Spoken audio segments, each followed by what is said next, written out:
Statement ही आ जाते हैं। और मैंने देखा है ज़्यादातर इसमें अगर 2 मार्क्स का क्वेश्चन आया तो बायो-सावर्ट लॉ पूछता ही है। समझ में आ रहा है, 1 मार्क्स या 2 मार्क्स में क्या है बायो-सावर्ट लॉ, उसका स्टेटमेंट या उसको एक्सप्लेन करो। इसका कोई ऐसा प्रॉपर स्टेटमेंट नहीं है, it states that so and so, ऐसा नहीं, आपको इसको एक्सप्लेन करना पड़ेगा पूरा है क्या बायो-सावर्ट लॉ। तो पहले हम लोग ये देखते हैं कि बायो-सावर्ट लॉ को हम लोग यूज ही क्यों करते हैं, क्या जरूरत है बायो-सावर्ट लॉ की। तो मैं आपको चैप्टर के शुरू से पढ़ा रहा हूँ कि अगर मेरे पास एक कंडक्टर है, इसमें से करंट फ्लो कर रहा है, तो इसकी सराउंडिंग में क्या बनेगी, मैग्नेटिक फील्ड बनेगी। सही है, एक कंडक्टर है उसमें से करंट जा रहा है, उसके सराउंडिंग में क्या बनेगी, मैग्नेटिक फील्ड। मैग्नेटिक फील्ड का डायरेक्शन निकालते हैं हम लोग राइट हैंड थंब रूल से। मैं मैग्नेटिक फोर्स की बात नहीं कर रहा, मैग्नेटिक फील्ड की बात कर रहा हूँ। फोर्स कब आएगा, जब इसको उठा के दूसरी मैग्नेटिक फील्ड के अंदर रखूंगा, तब इस पे फोर्स आएगा। अभी बस एक ही वायर है, बाहर से कोई फील्ड नहीं, external field, no external field, एक सिंगल वायर है, इसमें से करंट बह रहा है, तो ये अपनी सराउंडिंग में क्या बनाएगा, मैग्नेटिक फील्ड बनाएगा। तो उसका डायरेक्शन कैसा निकालते हैं हम लोग, राइट हैंड थंब रूल।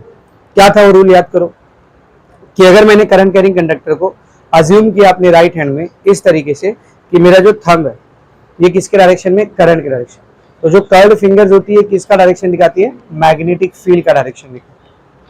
उसको दिखाने का हमने एक तरीका भी देखे, अगर inside the plane of paper जा रही तो हम लोग क्रॉस से दिखाते, और जहां से आउटसाइड आ रही वहां पे हम लोग डॉट से दिखाते। तो एक करंट कैरिंग कंडक्टर की वजह से जो मैग्नेटिक फील्ड बनती है उसका डायरेक्शन निकालने के लिए we have got right hand thumb rule. But अगर उसका मैग्नीट्यूड निकालना हो कि एक वायर है, इसमें से 2 एम्पियर का करंट जा रहा है, इसका 4 मीटर का लेंथ है समझो, और इससे 5 सेंटीमीटर की दूरी पे यहाँ पे मेरे को मैग्नेटिक फील्ड निकालना है, कितनी बन रही है, मैग्नीट्यूड निकालना है कि इस करंट कैरिंग वायर की वजह से मैग्नेटिक फील्ड की वैल्यू कितनी आएगी। डायरेक्शन है, डायरेक्शन के लिए तो राइट हैंड थंब रूल है, वैल्यू निकालना है, मैग्नीट्यूड निकालना है। तो उसके लिए वी हैव गॉट 2 लॉज। कितने लॉज है अपने पास, 2। पहला लॉ कौन सा बेटा, बायो-सावर्ट लॉ। पहला लॉ क्या बोल, बायो-सावर्ट लॉ। तभी ये लॉ मैं आपको एक्सप्लेन करने जा रहा हूँ। बायो-सावर्ट लॉ ज्यादातर एक वायर के लिए एप्लीकेबल होता है, एक से ज्यादा वायर पे भी लगा सकते हो, लेकिन कॉम्प्लिकेट हो जाता है जब एक से ज्यादा वायर होते हैं। 3 वायर है एक साथ, 2 में करंट ऊपर जा रहा है, 1 में करंट नीचे आ रहा है। अब इन तीनों की वजह से यहाँ पे कहीं एक पॉइंट के ऊपर मैग्नेटिक फील्ड कितनी बन रही है, तो अब अगर आप यहाँ पे बायो-सावर्ट लॉ लगाओगे तो बहुत कॉम्प्लिकेटेड हो जाएगा। तो ऐसे सब केसेस में जो सिंपल तरीका होता है वो होता है एम्पियर्स लॉ लगाना। क्या लगाना, एम्पियर्स। तो मैग्नीट्यूड ऑफ मैग्नेटिक फील्ड निकालने के लिए आपके पास 2 लॉ, कौन से 2 लॉज है, बायो-सावर्ट लॉ और एम्पियर्स। तो अब ये 2 ही टॉपिक आपके चैप्टर में बचे। बायो-सावर्ट लॉ, इसके ऊपर बेस 3-4 डेरिवेशन है बाकायदा, ठीक है ना, डेरिवेशन है तो फॉर्मूला आएगा तो न्यूमेरिकल आएगा। और फिर एम्पियर्स लॉ है, उसके ऊपर base 2 derivation, magnetic field inside a solenoid, magnetic field inside a toroid. समझ में आ रहा अच्छे से। पहले बायो-सावर्ट लॉ को समझते हैं। 2 साइंटिस्ट थे, उनके नाम पे रखा गया, बायो एंड सावर्ट। समझ में आ रहा अच्छे से, ठीक है। क्यों यूज करते बायो-सावर्ट लॉ समझा, एक करंट कैरिंग कंडक्टर है, उसकी वजह से सम पॉइंट पी के ऊपर या सम डिस्टेंस के ऊपर एक पॉइंट है, वहां पर कितना मैग्नेटिक फील्ड बनेगा वो अपने को निकालना है। तो हम लोग क्या यूज करते हैं बेटा, बायो-सावर्ट लॉ। तो मैं यहां पर लिख देता हूं, एक करंट कैरिंग कंडक्टर है,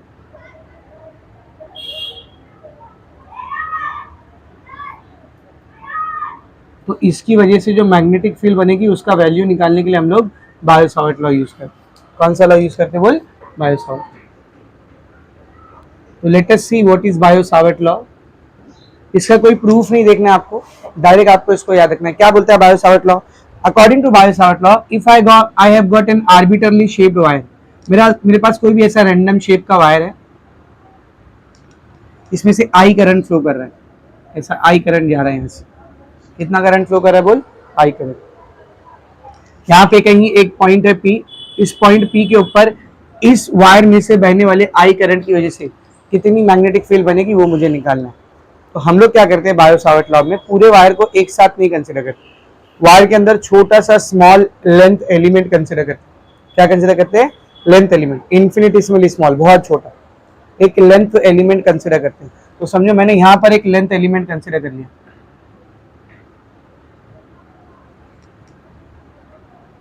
तो यहाँ पर मैंने एक लेंथ एलिमेंट कंसिडर कर दिया, इसकी वैल्यू है बेटा dl, कितनी वैल्यू है इसकी बोल, dl, ठीक है ना।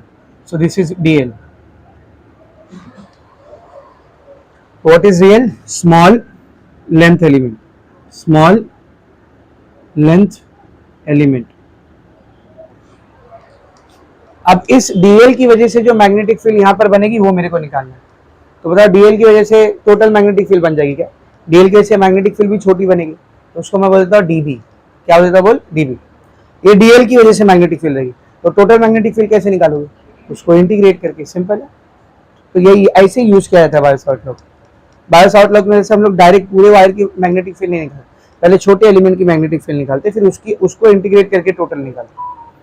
समझ में आ रहा अच्छे से क्या बोल रहे हो? ठीक है ना? तो सब लोग ध्यान से देखो, इस डीएल की वजह से इस पॉइंट पी के ऊपर कितनी मैग्नेटिक फील्ड बनने वाली वो मुझे निकालनी। और ये डीएल को हम लोग यहाँ पर एक वेक्टर मान के चलते हैं। क्या मान के चलते हैं बोल? वेक्टर। सर इसका डायरेक्शन क्या रहेगा? जो डायरेक्शन में करंट फ्लो कर रहा है वही इसका डायरेक्शन रहेगा। करंट कैसा जा रहा है? ऐसा जा रहा है ना, तो ये डीएल का डायरेक्शन देख कैसा रहेगा। मैं रेड कलर से दिखा रहा हूँ, ध्यान से देखो।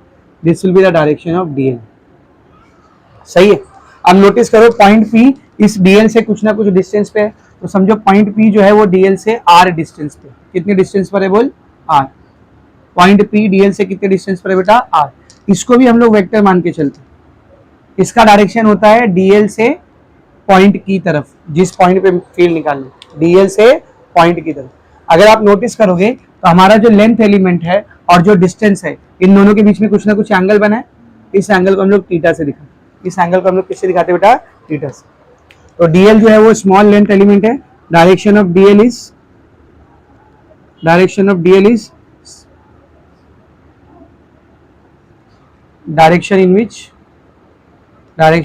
इन विच करंट फ्लोज। डीएल क्या रहेगा बोल? वो डायरेक्शन जिसमें क्या बह रहा है बेटा? करंट। आर क्या है बोल? What is R? Distance between DL and point where magnetic field is to be calculated. तो यहाँ पे आर कौन है?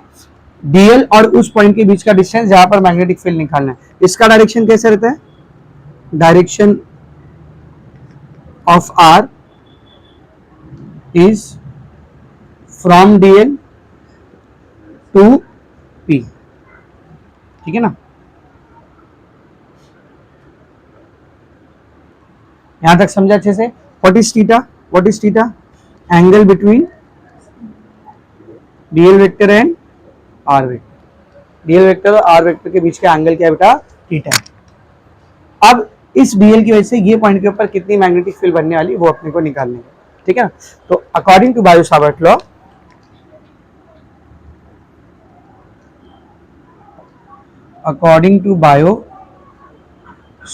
Law, magnetic field at point P due to dl is given by, इस पॉइंट P के ऊपर dl की वजह से बनने वाली मैग्नेटिक फील्ड की वैल्यू रहेगी dB। देख क्या ले रहा हूं मैं? dB। B नहीं ले रहा हूं, क्या ले रहा हूं? dB। छोटा सा लेंथ एलिमेंट है तो मैग्नेटिक फील्ड भी छोटी बनेगी। dB is equals to mu not by 4 pi into I dl sine theta by are square.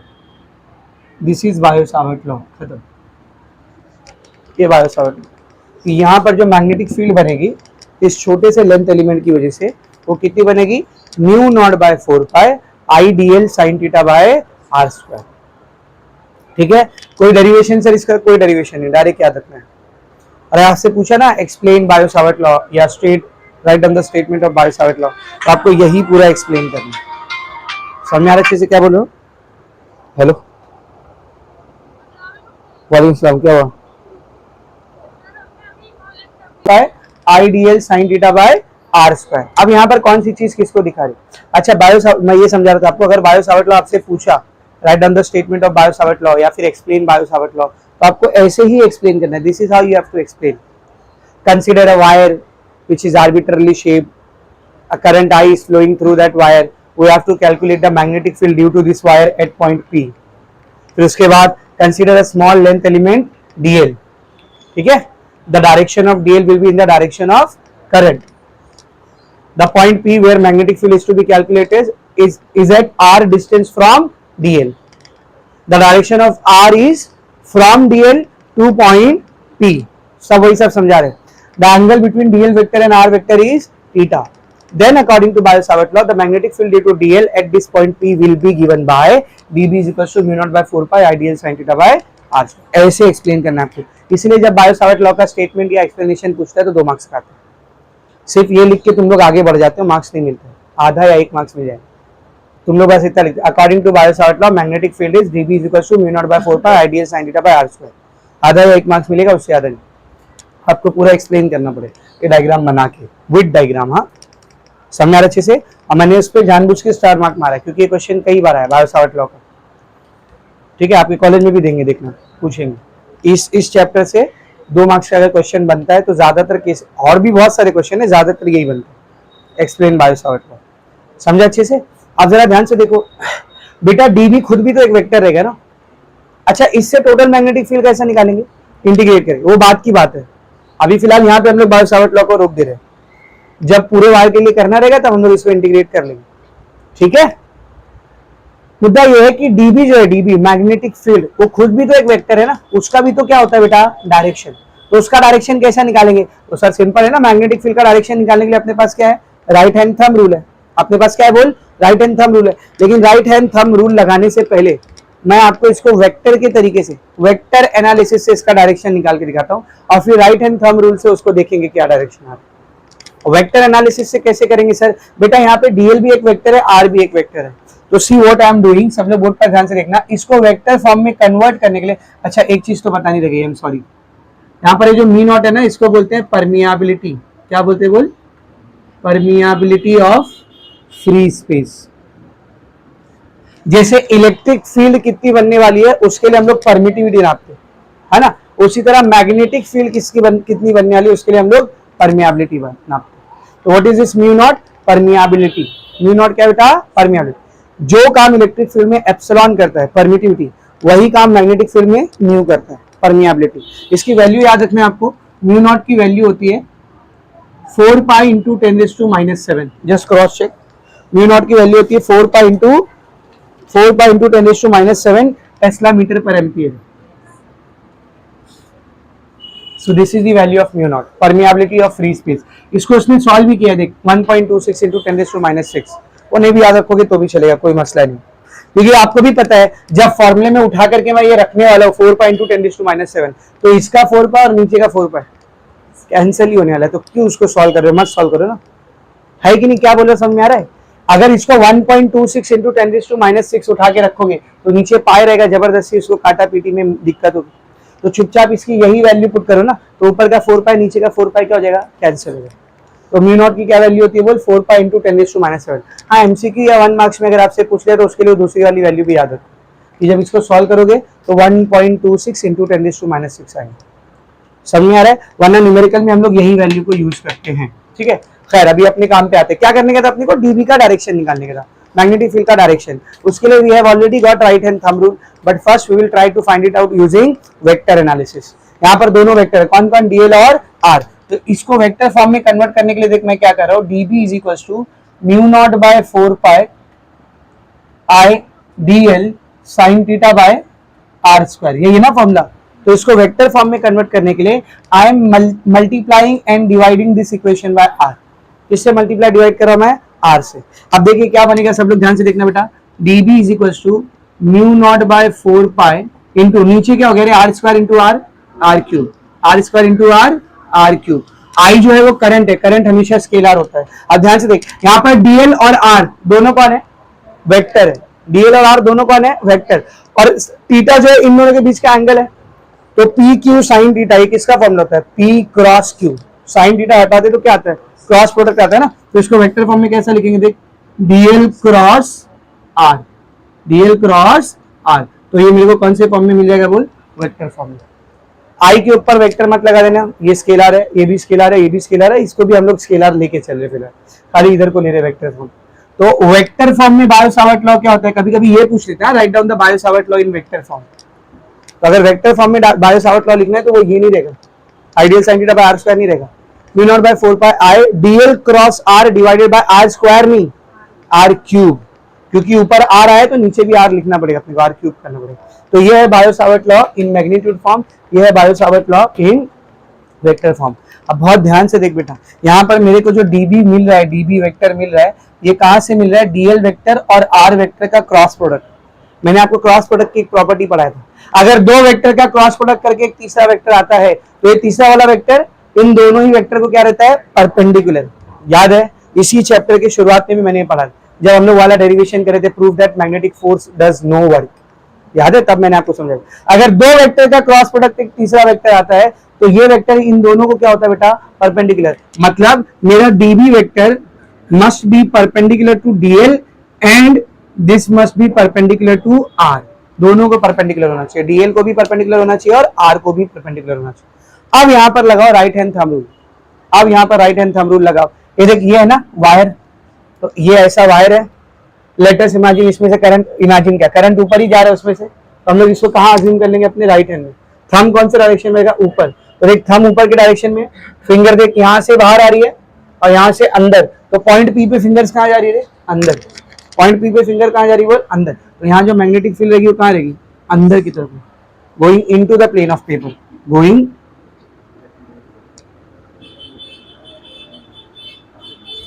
dB is going into the plane of paper। इसका मतलब dB का डायरेक्शन क्या रहेगा? जरा ध्यान से समझ।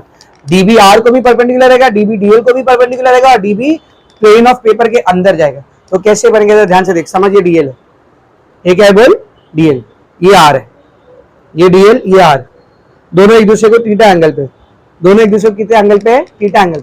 अब जो मेरा dB रहेगा, it must be perpendicular to this as well as this and it should be going into the plane of paper. तो ये एरो है इसका, दिस इज द एरो। जैसे DL का एरो देख ऊपर है और ये R का एरो है, ये जो ढक्कन दिख रहे हैं, ढक्कन नहीं कौन है? ये एरो है। ये DL ऊपर जा रहा है, ये R है, दोनों के बीच में एंगल थीटा है। तो मेरा जो dB है इस पॉइंट के ऊपर, वो इसको भी परपेंडिकुलर होना चाहिए, इसको भी परपेंडिकुलर होना चाहिए और प्लेन ऑफ पेपर के अंदर जाना चाहिए। इधर देख, पहले इसको देख, दिखा कुछ? परपेंडिकुलर है। अब इसको ऐसे ही उठा करके मैं यहां लेकर के आगे, दिखा कुछ? इसको भी परपेंडिकुलर है और कहां जा रहा है? देख, प्लेन ऑफ पेपर। ऐसा रहेगा dB, ऐसा नहीं रहेगा, ऐसा नहीं रहेगा, ऐसा नहीं रहेगा, ऐसा नहीं रहेगा, है ना? क्योंकि आपको राइट हैंड थंब रूल से ये तो पता चल गया कि प्लेन ऑफ पेपर के अंदर जाना चाहिए। भाई प्लेन ऑफ पेपर के अंदर ऐसा भी जा सकता है, प्लेन ऑफ पेपर के अंदर ऐसा भी जा सकता है, प्लेन ऑफ पेपर के अंदर ऐसा भी, तो कैसे जाएगा? प्लेन ऑफ पेपर के अंदर ऐसे जाएगा कि ये dB वेक्टर मेरे R वेक्टर को भी परपेंडिकुलर होना चाहिए और DL वेक्टर को भी परपेंडिकुलर, ऐसा जाएगा dB वेक्टर। दोनों, it should be perpendicular to both. समझ में आ रहा है अच्छे से? ये चीज आगे के डेरिवेशन में बहुत काम आएगी, याद रखना। आपका जो dB वेक्टर होता है, आपका जो dB वेक्टर होता है वो DL वेक्टर और R वेक्टर को क्या होता है रे? परपेंडिकुलर। और प्लेन ऑफ पेपर के अंदर जाएगा या प्लेन ऑफ पेपर के बाहर आएगा, उसके लिए you have got right hand thumb rule. Plane of paper के अंदर जाएगा या बाहर आएगा, उसके लिए हम लोग के पास कौन सा रूल है बोल? Right hand thumb rule. But जाएगा कैसे वो प्लेन ऑफ पेपर के अंदर या बाहर कैसे निकलेगा, उसके लिए you have to remember these two thing.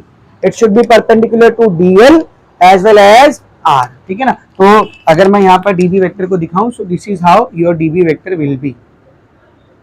ये DL को भी परपेंडिकुलर होना चाहिए, ये R को भी परपेंडिकुलर होना चाहिए। और जब मैं इसको 3D में उठा के यहाँ पर DL के पास लाऊंगा, लाइक ये DL है, ये DL है, ये DB ऐसा अंदर जा रहा है, तो जब मैं इसको 3D में उठा के यहाँ लाऊंगा तो ये DL को भी क्या आना चाहिए? परपेंडिकुलर। अब इसको 2D में नहीं दिखा सकता मैं, ये चीज एक मार्कर से दिखा ले रहा हूँ, DB अंदर जा रहा है कि नहीं? और जब DL के पास उठा के लेके आ रहा हूँ तो दोनों क्या है? परपेंडिकुलर। सॉरी, यहाँ तो नहीं दिख रहा है, दिखेगा भी नहीं। आप 3 डायमेंशनल चीज को 2D में बना रहे तो कैसे विजुअलाइज होगा? इसलिए मैं मार्कर से आपको समझा रहा हूँ। DL ऐसा जा रहा है, ये DB अंदर जा रहा है, दोनों को जब उठा के एक पॉइंट पे रख दिया तो दोनों एक दूसरे को कैसे हैं? परपेंडिकुलर। समझ में आ रहा है अच्छे से? Is it very much clear? यहाँ पर आपका खत्म हो गया बायो सावर्ट लॉ, एकदम अच्छे से समझा। अब हमको बायो सावर्ट लॉ का इस्तेमाल करके कुछ फॉर्मूले डिराइव करना है। क्यों? कौन से फॉर्मूले? अगर मेरे पास एक स्ट्रेट वायर है, इसमें से I करंट बह रहा है, इसका लेंथ मेरे को पता है। मेरे पास एक स्ट्रेट वायर है, इसमें से I करंट बह रहा है, इसका लेंथ मुझे पता है और इससे R डिस्टेंस के ऊपर यहाँ पे मेरे को मैग्नेटिक फील्ड निकालना है। तो मैं हर जगह बायो सावर्ट लॉ नहीं लगाते बैठूंगा, मेरे को सर कोई एक फॉर्मूला दे दो कि ऐसे केस में कैसे निकालते हैं मैग्नेटिक फील्ड। तो इसका फॉर्मूला हम लोग डिराइव करेंगे यूजिंग बायो सावर्ट लॉ। फिर याद करो, पहले लेक्चर में मैंने इस चैप्टर के बताया था कि जब दो वायर में से सेम डायरेक्शन में करंट जाते हैं तो ये दोनों एक दूसरे को रिपेल करते हैं, अपोजिट डायरेक्शन में करंट आते हैं अट्रैक्ट करते हैं। तो जब दो वायर में से करंट जा रहे सेम या अपोजिट, तो उनके बीच में जो फोर्स ऑफ अट्रैक्शन या फोर्स ऑफ रिपल्शन आता है उसका फॉर्मूला कितना रहता है वो निकालना। दो वायर के बीच का force of attraction, force of repulsion, उसका फॉर्मूला निकालना है। तीसरा, अगर मेरे पास एक कर्व्ड वायर है, कर्व्ड, ऐसा एक कर्व्ड वायर है, स्ट्रेट नहीं है, कैसा है बोल, कर्व्ड वायर है, और इस कर्व्ड वायर के सेंटर के ऊपर मेरे को मैग्नेटिक फील्ड निकालना है, तो ये कैसे निकालते हैं, तो इसका भी फॉर्मूला निकालेंगे using which law, Biot-Savart law. अगर मेरे पास एक लूप है, लूप, कर्व्ड वायर की जगह मेरे पास क्या है बोल, लूप, इसके सेंटर पे मेरे को मैग्नेटिक फील्ड निकालना है, तो कैसे निकालते हैं उसका भी फॉर्मूला निकालेंगे यूजिंग बायो-सावर्ट लॉ। और अगर इस लूप की एक्सिस के ऊपर मेरे को मैग्नेटिक फील्ड निकालना है तो उसका क्या फॉर्मूला है, वो भी डिराइव करेंगे यूजिंग बायो-सावर्ट। तो इतने अलग अलग डिफरेंट केसेस की मैग्नेटिक फील्ड का हम लोग फॉर्मूला डिराइव करने वाले हैं यूजिंग बायो-सावर्ट लॉ, और इन सब के ऊपर न्यूमेरिकल्स आते हैं। अब सब में अपने को फॉर्मूला किसका डिराइव करना है, देख सब में अपने को फॉर्मूला किसका डिराइव करने का, देख बी, तो सब में फॉर्मूला बी का ही रहेगा। आपको पता होना चाहिए कौन सी कंडीशन में कौन सा फॉर्मूला यूज करना है, समझ आ रहा है। लेकिन first we will concentrate on the derivation using Biot Savart law. तो एक एक करके मैं सबका डेरिवेशन करा, एक का डेरिवेशन करेंगे उसके न्यूमेरिकल, एक का डेरिवेशन करेंगे उसके न्यूमेरिकल, ताकि आपके माइंड में क्लियर हो, समझ आ रहा अच्छे से। इसको लिखो, फिर पहला डेरिवेशन स्टार्ट करते हैं स्ट्रेट वायर की मैग्नेटिक फील्ड का, ठीक है, right.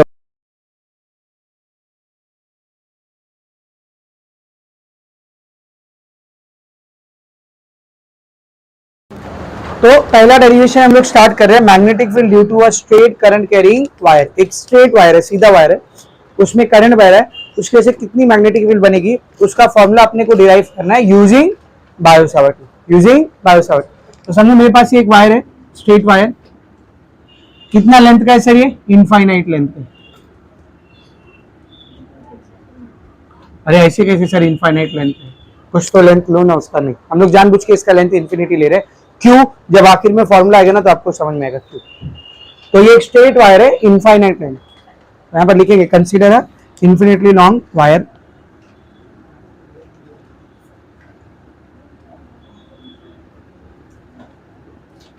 long straight wire carrying current I। तो इसमें से कितना करंट फ्लो कर रहा है बेटा, I। एक समझ, यहां से ऐसे डायरेक्शन में जा रहा है I करंट, ठीक है। और इस वायर का सेंटर मैंने यहां पे कहीं पॉइंट O को मान लिया। वायर का सेंटर क्या बेटा, पॉइंट O, डायग्राम को समझो, सब पॉइंट O को मैंने सेंटर मान लिया है, और यहां पे कहीं है पॉइंट P, जिधर मेरे को मैग्नेटिक फील्ड निकालनी है इस वायर की वजह से।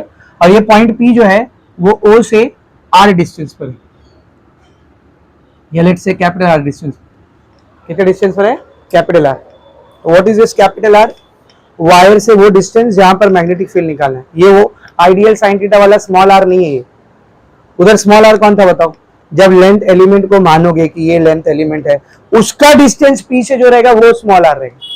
ये वो स्मॉल r है क्या, ये लेंथ एलिमेंट है क्या, बोल नहीं, ये वो डिस्टेंस है कि वायर से इतना दूर पे पॉइंट है, खत्म, ये कैपिटल R है। समझ में आ रहा अच्छे से। तो यहां पर लिखता हूं मैं, magnetic field due to this wire is to be found at point P, which is situated at a distance of r from the wire। तो इस पॉइंट P के ऊपर मेरे को मैग्नेटिक फील्ड निकालना है, जो वायर से कितने डिस्टेंस पर सिचुएटेड है, r डिस्टेंस पे सिचुएटेड है। अब हम सबको पता है बायो-सावर्ट लॉ को कैसे अप्लाई करते हैं, अब भी हमने सीखा। छोटा सा लेंथ एलिमेंट कंसीडर करना पड़ेगा, तो कंसीडर कर लेते हैं। लेट्स से यहाँ पर मैंने एक छोटा सा लेंथ एलिमेंट कंसीडर किया, नाम है इसका dl। क्या नाम है इसका, dl। और dl इज अ वेक्टर, पढ़ाए थे ना अभी, क्या डायरेक्शन लेते dl का बोलो, करंट का डायरेक्शन। करंट कैसे जा रहा है, ऐसे जा रहा है, so this is the dl, ये dl है।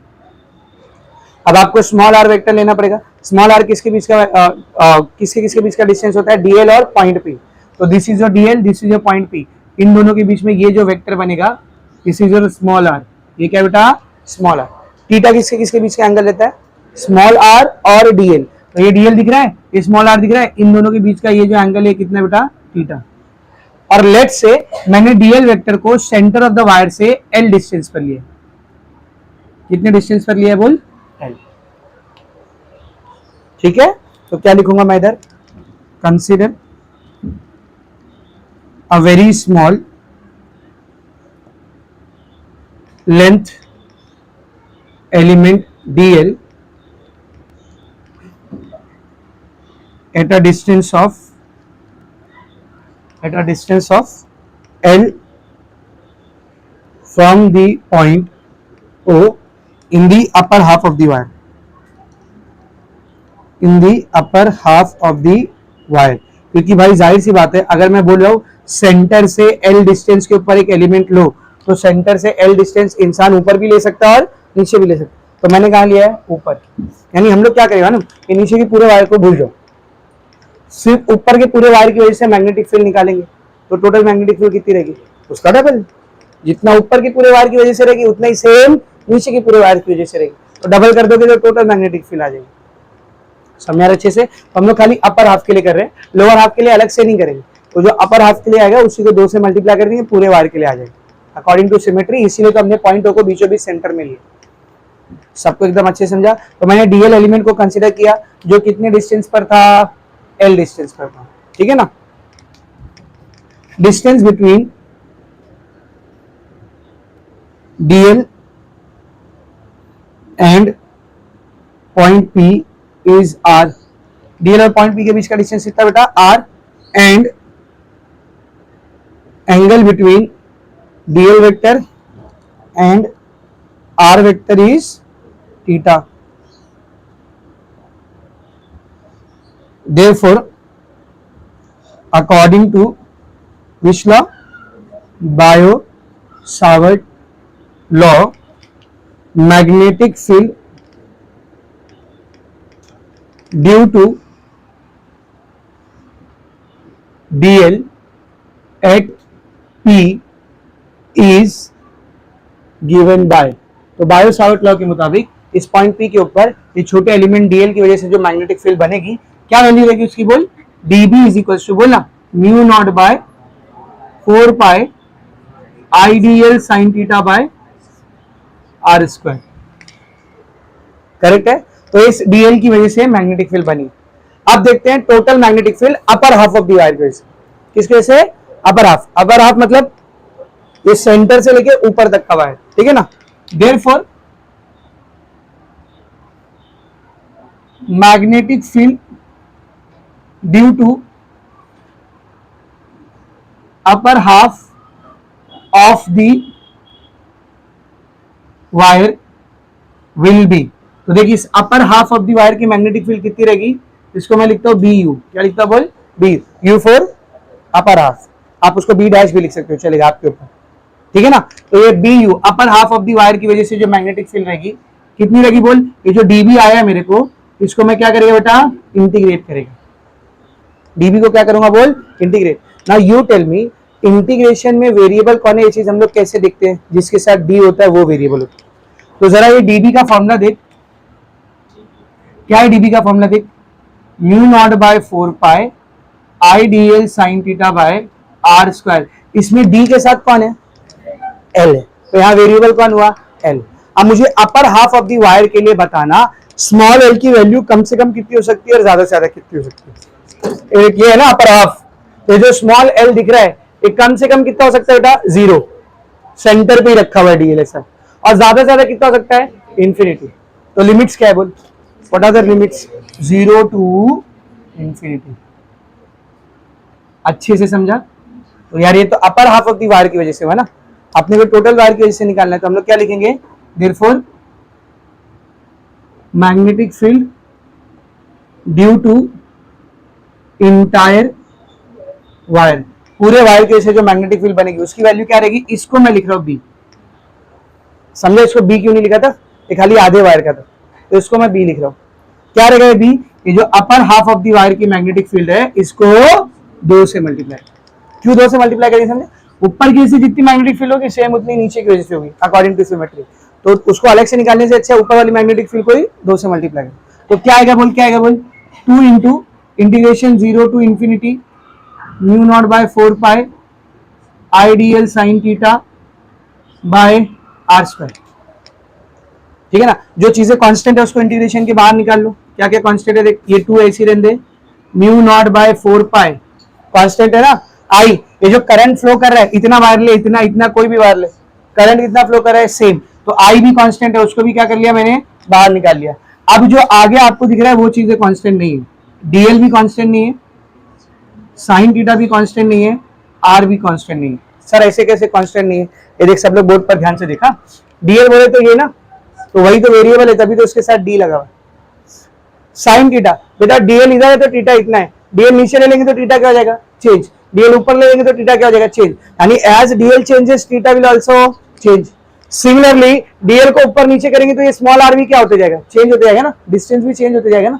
तो ये तीनों यहाँ पर क्या हो रहा है बेटा, चेंज हो रहा है। तो सर एक ऐसा इंटीग्रेशन जिसमें तीन तीन वेरिएबल हो, जाहिर सी बात है सॉल्व करना इम्पॉसिबल है। अपने को कोई तो भी एक ही वेरिएबल रखना पड़ेगा, तीन वेरिएबल नहीं रखना पड़ेगा। लिमिट किसकी पता है अपने को, ये 0 to infinity किसकी लिमिट थी, बोल 0 to infinity किसकी लिमिट थी, स्मॉल एल की। तो try to do one thing that अंदर जो वेरिएबल है वो सिर्फ एल के टर्म्स में, ये साइन थीटा हट जाए उसकी जगह पर एल आ जाए, और ये स्मॉल आर हट जाए उसकी जगह पर एल आ जाए। ये चीज अपने को कोशिश करना पड़ेगा। कैसे करेंगे अब भी बताता हूँ। पहले तो ये 2 से 4 काट दो, तो क्या आ रहा है बी, क्या आ रहा है बी बोल, mu not I by 2 pi integration 0 to infinity D L sine theta by are square, इसको बोलते हैं इक्वेशन नंबर 1। अब ये साइन थीटा और स्मॉल आर का कुछ तो भी जुगाड़ करना पड़ेगा, बड़े ही आराम से हो जाएगा। डायग्राम में ध्यान से देखना, फ्रॉम फिगर, डायग्राम में नोटिस करो, आपको ऐसा एक ट्रायंगल देखने को मिलेगा, मिल रहा है, ऐसा एक ट्रायंगल देखने को मिलेगा, करेक्ट है बेटा। Now what is this length, R, ये लेंथ कितना है रे, एल, ये लेंथ कितना है, कैपिटल आर, ये है पॉइंट ओ, ये है पॉइंट पी, इस पॉइंट को भी कुछ नाम दे देता हूं मैं, let's say A. This is 90 degree, what is this angle, ना ना ना ना थीटा नहीं रहेगा वो, थीटा ये है रे, और ऐसे स्ट्रेट लाइन पे अगर ये एंगल थीटा है तो ये कितना रहेगा, 180 माइनस थीटा या पाई माइनस थीटा, तो ये टोटल एंगल कितना होता है 180, तो ये एंगल कितना रहेगा बोल, पाई माइनस थीटा, ये एंगल क्या रहेगा बोल, पाई माइनस थीटा। तो ये ट्रायंगल मेरे सामने। सबसे पहले अपने को किसका जुगाड़ करने का, स्मॉल आर, और फिर साइन थीटा का जुगाड़ कर। पहले स्मॉल आर का करो, पाइथागोरस लगा सकता हूं मेरे, लगा पाइथागोरस, क्या देख, स्मॉल आर का स्क्वायर क्या रहेगा बोल, L square plus are square, तो स्मॉल आर को अकेला कर देंगे, स्क्वायर उधर जाएगा तो under root L square plus are square. तो स्मॉल आर को हटा दिया मैंने, उसके यहाँ पर क्या लेके आ गया, स्मॉल एल, यही तो करने का था। नहीं सर कैपिटल आर भी तो आ गया, तो रान में ना कैपिटल आर इज कांस्टेंट, वो फिक्स है, डीएल कहां पे भी रख, पॉइंट पी का सेंटर से डिस्टेंस क्या रहने वाला है, सेम ही रहना, ये कांस्टेंट है, इससे अपने को कोई मसला ही नहीं। हमने आर को हटा के उसके यहाँ पर क्या लेकर आ गए, एल, पहला मसला हल हो गया। दूसरा अपने को क्या चाहिए था, साइन थीटा, तो इस ट्रायंगल में sine of pi minus theta लगा, sine of pi minus theta, sine का फॉर्मूला क्या होता है, अपोजिट अपॉन हाइपोटेन्यूज, तो पाई माइनस थीटा के अपोजिट में कौन है, कैपिटल आर, और हाइपोटेन्यूज कौन है बेटा, small R. According to allied angle what is the value of sine pi minus theta, sine pi minus theta sine theta के बराबर होता है। ये देख पाई की वजह से साइन का साइन रहेगा, याद है, पाई, पाई 2 पाई 3 पाई 4 पाई ये सब रहता है, तो जो है वही रहता है, थीटा का थीटा रहेगा बेटा। पाई बोले तो इधर पाई माइनस मतलब second quadrant, all science, sine positive तो ये पॉजिटिव, तो सिंपल सी बात है, साइन पाई माइनस थीटा किसके बराबर होता है, साइन थीटा के। कैपिटल आर को ऐसे रहने दे, अब भी हमने स्मॉल आर की वैल्यू निकाले, what is the value of small R, under root R square plus L square plus capital R square. तो अगर ध्यान से देख, साइन थीटा को हटा दिया, ये कैपिटल आर, इससे कोई मसला है क्या, नहीं है, क्यों नहीं है, कांस्टेंट है, तो साइन थीटा की जगह पर भी कौन आ गया, एल।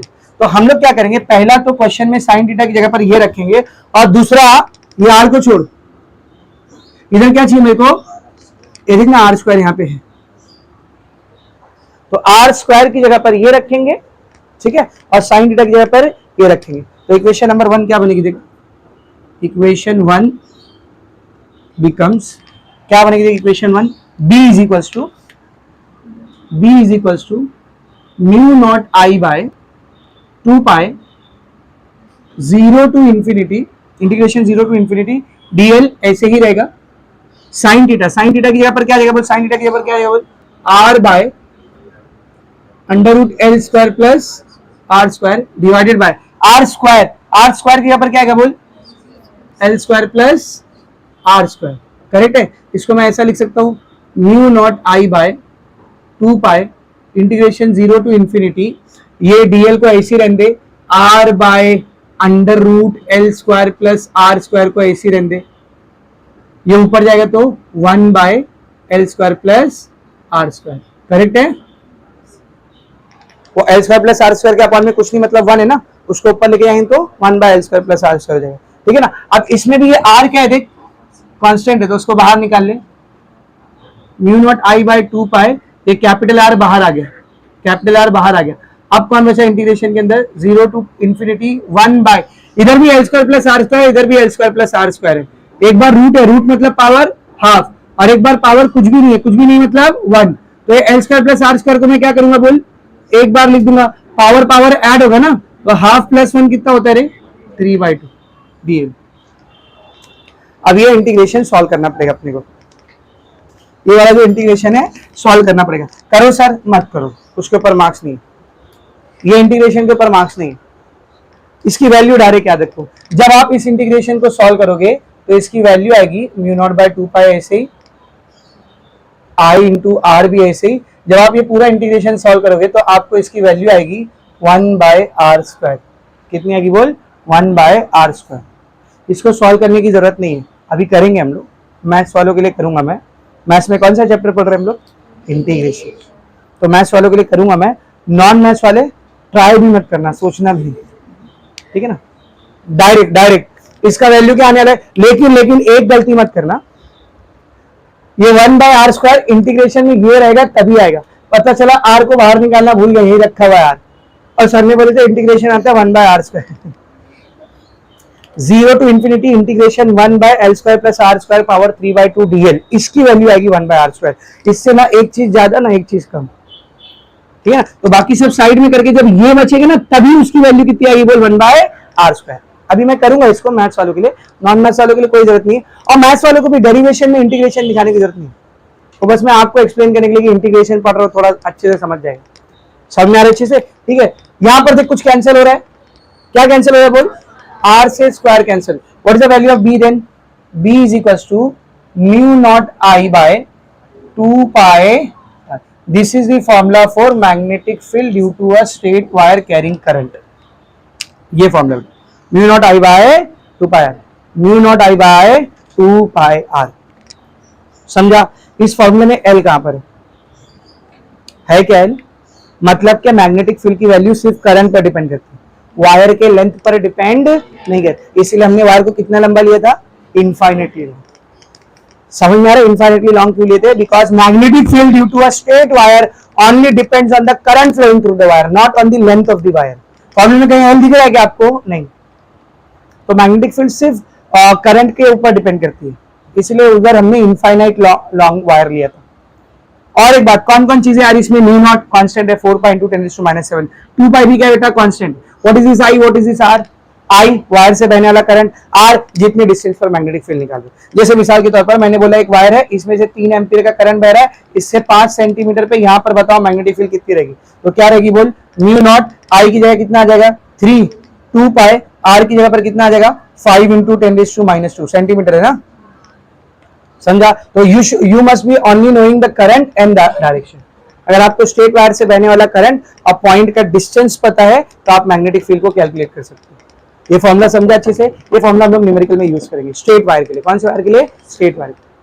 बाकी डेरिवेशन पूरा अच्छे से समझा, 4 मार्क्स तक के लिए आपको डेरिवेशन आ सकती है। कपड़ा कहाँ गिरे, वो इज दी कपड़ा वो रखा रहे। अच्छा अगर आधा वायर रहता तो, आधा ही वायर रहता तो, मतलब आधा ही वायर रहता तो, पूरा वायर नहीं रहता, आधा वायर रहता, तो ये 2 आया था, ये नहीं आता, तो जब ये 2 ही नहीं आता तो ये 2 से 4 कटता क्या, तो यहाँ आखिर तक क्या बचता बोल, 4 बचता। तो for semi infinitely long wire, for semi बोले तो आधा, for semi infinitely long wire, तो इसका आधा ही अगर हम लोग देखते हैं तो उसकी मैग्नेटिक फील्ड कितनी आती बोल, mu not I by 2 pi R आती क्या, 4 पाई आर।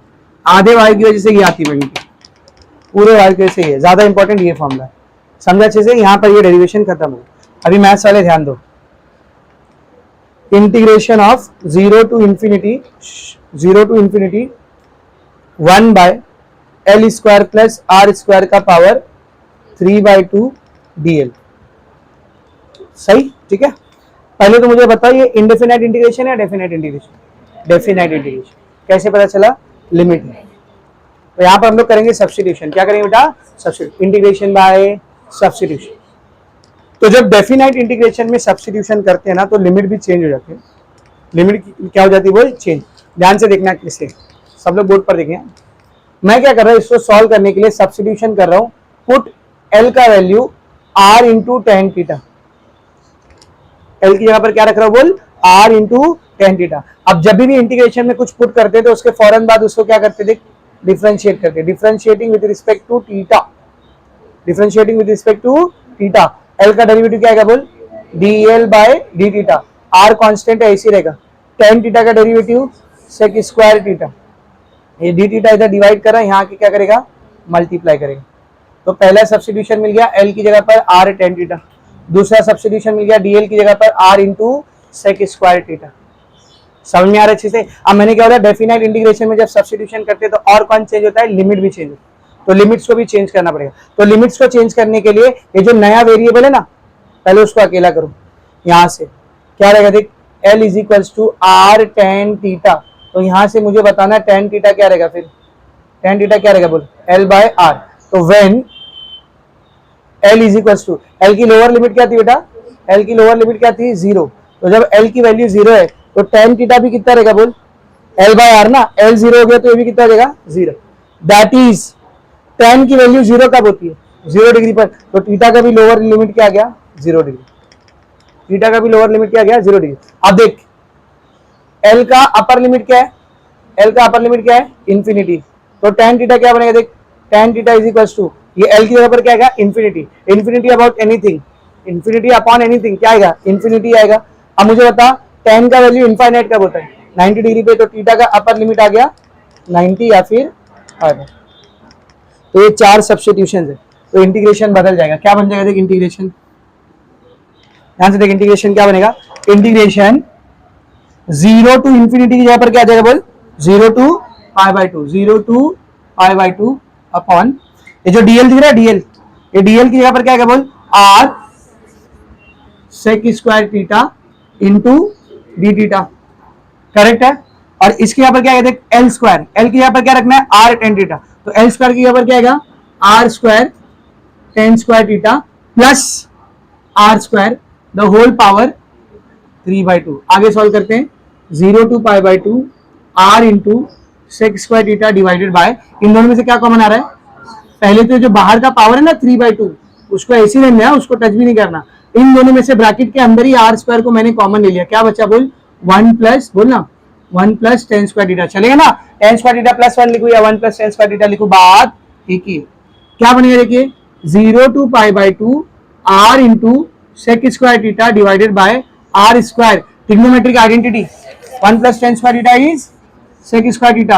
होल पावर कितना है रे? 3/2। तो ये होल पावर दोनों को बांट सकता हूं मैं, तो इसको भी 3/2 पावर दे दे और इसको भी 3/2 पावर दे दे। पावर से पावर क्या होता है बेटा? मल्टीप्लाई। तो जब ये आर स्क्वायर से 3/2 मल्टीप्लाई होगा तो ऊपर का 2 और नीचे का 2 कैंसिल। सेम इधर भी ऊपर का 2 और नीचे का 2 कैंसिल। क्या बच गया? देख, 0 to pi by 2 are into sec square theta divided by क्या बचा? आर रेज टू पावर 3 और यहां पर सेक रेज टू पावर 3। और क्या कैंसिल हो रहा है? देख, और क्या कैंसिल हो रहा है? आर से क्यूब कैंसिल, 2 पावर बचा, सेक स्क्वायर से क्यूब कैंसिल, 1 सेक थीटा बचा। तो यहाँ पे जो आर स्क्वायर है कांस्टेंट है ना, इसको बाहर ले ले इंटीग्रेशन के, 1 बाय आर स्क्वायर बाहर आ गया। इंटीग्रेशन के अंदर क्या बच गया? बोल 0 to pi by 2 1 upon sec theta. 1 upon sec theta क्या होता है? Cos theta. अब ये कितना सिंपल हो चुका है, इसको देख और इसको देख, है कि नहीं? तो ये 1 बाय आर स्क्वायर ऐसे रहेगा बेटा। इसको सॉल्व करते हैं। कॉस थीटा का integration sine theta, cos theta का integration sine theta. Answer C से आता है तो माइनस लगाते हैं, इंटीग्रेशन देख रहे हो, ठीक है ना? कॉस थीटा का इंटीग्रेशन साइन थीटा। अब प्लस सी लिखने की जरूरत नहीं क्योंकि अपने पास लिमिट है। क्या है? लोअर लिमिट क्या है? 0, अपर लिमिट क्या है? पाई बाय 2। लिमिट अप्लाई करो, 1 by are square sine of, पहले थीटा की जगह पर क्या आएगा? पाई बाय 2 साइन ऑफ, फिर थीटा की जगह पर क्या आएगा? 0, बीच में minus 1 by are square sine 90 कितना होता है? 1 sine 0 0, 1 minus 0 1, 1 into 1 by are square. समझा अच्छे से? तो ये पूरा मैथमेटिक्स का पार्ट है। You don't need to show it over here. पता चला ये स्टेप और ये स्टेप के बीच में ये करके हीरो बन रहे, कुछ नहीं, मार्क्स नहीं मिलने वाला तुमको, ये मैथ्स का पार्ट है। फिजिक्स में इसके ऊपर मार्क्स नहीं मिलेगा, आप डायरेक्ट लिखेंगे, डायरेक्ट लिखेंगे भाई जब इसका इंटीग्रेशन मैं सॉल्व करूंगा तो ये आएगा, नहीं यकीन है आपको मैथ्स आता करके देखेंगे कैसे आया, समझा? Is it very much clear? Right it down. फिर इस क्वेश्चन के ऊपर बेस आपको न्यूमेरिकल कराता हूँ, ठीक है ना? लिखो फटाफट।